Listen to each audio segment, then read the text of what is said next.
понякога забравяме колко е важна природата.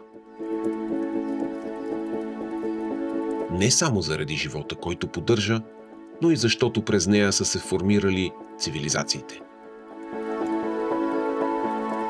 И са се развивали.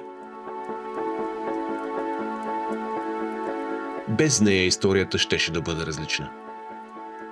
Крепостта Овеч нямаше да съществува по този зашеметяващ начин и да изиграе основна роля по времето на Втората българска държава. Солницата на Провадия нямаше да приюти първият праисторически град в Европа. А после и тракийската надгробна могила, скалните манастири Шашкани и Карапещера биха били невъзможни без естествените елипсовидни пещери на платата. Без уникалните природни дадености на региона, историята щеше да протече по съвсем друг начин.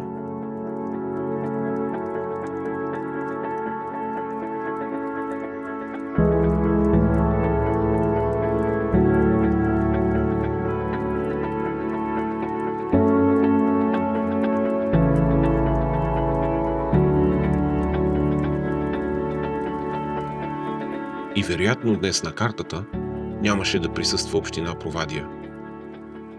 Нямаше да имаме красивата часовникова кула на града.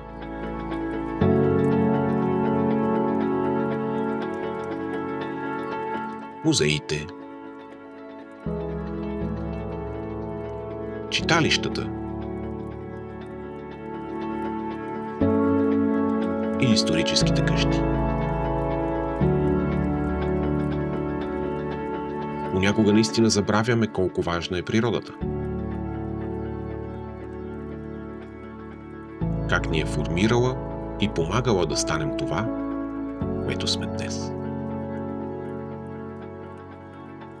Също, както Провадийската река тече и заобикаля отвеси и зъбери, за да продължи пътя си към нещо по-голямо и силно.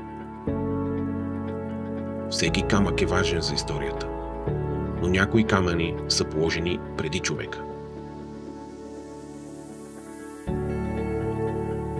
Да опазим, опознаваме и почитаме тяхното единство.